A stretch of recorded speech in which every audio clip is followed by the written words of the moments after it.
بسم اللہ الرحمن الرحیم۔ السلام علیکم۔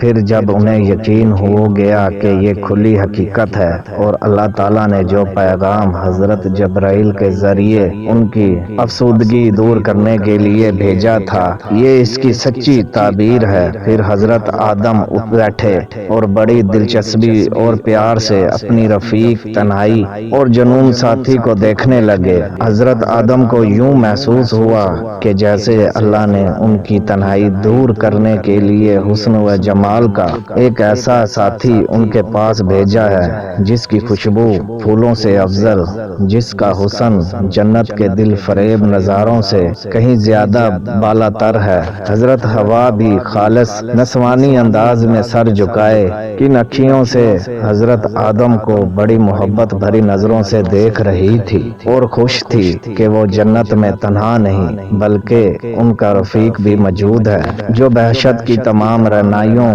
پر فوقیت رکھتا ہے۔ پھر حضرت حوا نے ڈرتے ڈرتے حجاب آلود نظریں اٹھائی اور ان کی نظر حضرت آدم کی نظر سے ٹکرائی جو پہلے ہی انہیں ہم کی باندھے دیکھ رہے تھے۔ ان دونوں نظروں کا ملنا تھا کہ حضرت آدم کے لیے وہ حشر جس کے نظارے سے وہ دل گرفتہ ہو گئے تھے ایک بار پھر بہشت بن گئی۔ جاتی ہوئی بہاریں لوٹ آئی، کلیاں چونک پڑی، پھول مسکرا اٹھے اور صبا کے مست جھونکے چلنے لگے۔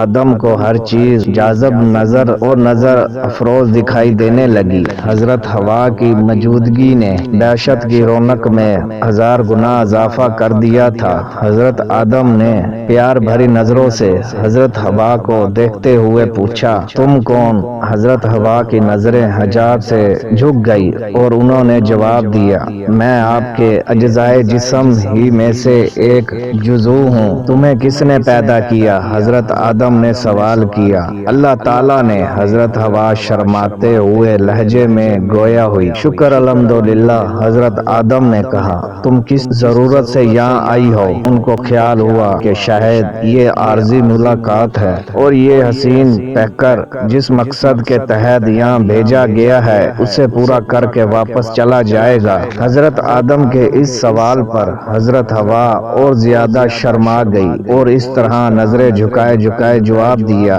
اللہ تعالیٰ نے مجھے آپ کی خدمت کے لیے بھیجا ہے اور آپ زوجیت میں دیا ہے۔ یہ سن کر حضرت آدم کا دل باغ باغ ہو گیا اور اللہ تعالیٰ نے انہیں جو حسین رفیق زندگی عطا کی تھی اس کے شکرانے کے لیے بڑے عجز و نیاز سے اس کے حضور سر مسجود ہو گئے۔ بہشت بڑھی کہ دو خاکی پیکروں یعنی حضرت آدم اور حضرت حوا کے درمیان ہونے والی اس پہلی گفتگو کو حضرت جبرائیل چند دوسرے فرشتوں کے ساتھ قریب کھڑے بڑے غور سے سن رہے تھے۔ جب حضرت آدم سجدے میں گئے تو یہ فرشتے ان کے قریب آ گئے۔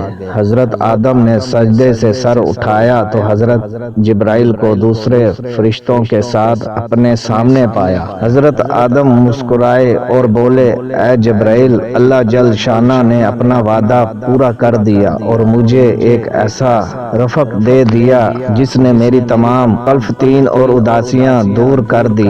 مبارک ہو اے ابو البشر۔ حضرت جبرائیل نے فرمایا، اللہ نے آپ کو ایک ہمدرد اور رفیق سفر دے کر اپنا وعدہ تو پورا کر دیا، لیکن کیا یوم البشر روز ازل جو وعدہ آپ نے اللہ سے کیا تھا وہ آپ کو یاد ہے؟ کیوں نہیں؟ اے پیغمبر بارگاہ الہی حضرت آدم بولے، مجھے وہ وعدہ یاد ہے اور میں اسے ضرور پورا کروں گا۔ حضرت جبرائیل نے حضرت آدم پر نظریں جماتے ہوئے پوچھا، تو اے ابو البشر ہمیں بتائیں کہ روز ازل آپ نے اپنے اللہ سے کیا وعدہ کیا تھا؟ صراطاً مستقیم پر چلنے کا وعدہ۔ حضرت آدم نے فوراً جواب دیا، ان باتوں سے یہ علم جن کا حکم اللہ نے دیا ہے اور جو اس کی خوش نوادی کا باعث ہے، اور ان ان باتوں سے پرہیز جن سے میرے خالق نے مجھے منع کیا ہے، کیونکہ وہ اس کے عتاب فیض غضب کا سبب ہے۔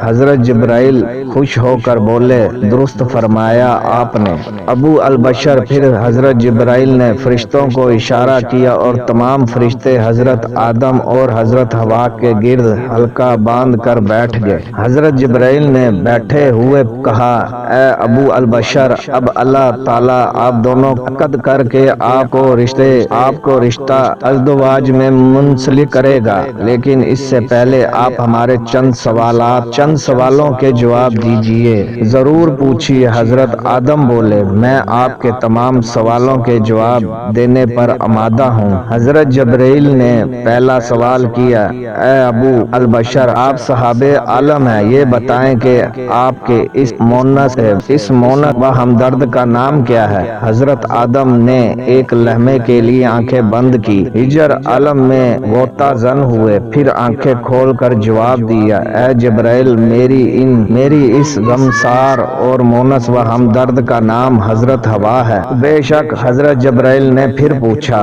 اس بات کی وضاحت اور فرمائیں کہ ان کا نام حضرت حوا کیوں رکھا گیا؟ حضرت آدم نے پھر غور کیا، آنکھیں بند کی، علم و دانش فہم فرس کی گہرائیوں تک نظریں دوڑائی، اور جب گوہر مقصود ہاتھ آیا تو آنکھیں کھول کر فرمایا، لا انا خلقت من حیا، اس لیے کہ یہ زندہ شہ سے پیدا کی گئی ہے۔ روایت ہے کہ حضرت حوا حضرت آدم کی بائیں پہلی سے پیدا ہوئی۔ حضرت جبرائیل کی زبان سے بے ساختہ سبحان اللہ نکلا۔ اسی وقت حکم باری تعالیٰ سے حضرت آدم اور حضرت حوا کا قد ہوا اور فرشتوں نے جنت کے میووں سے منہ میٹھا کیا۔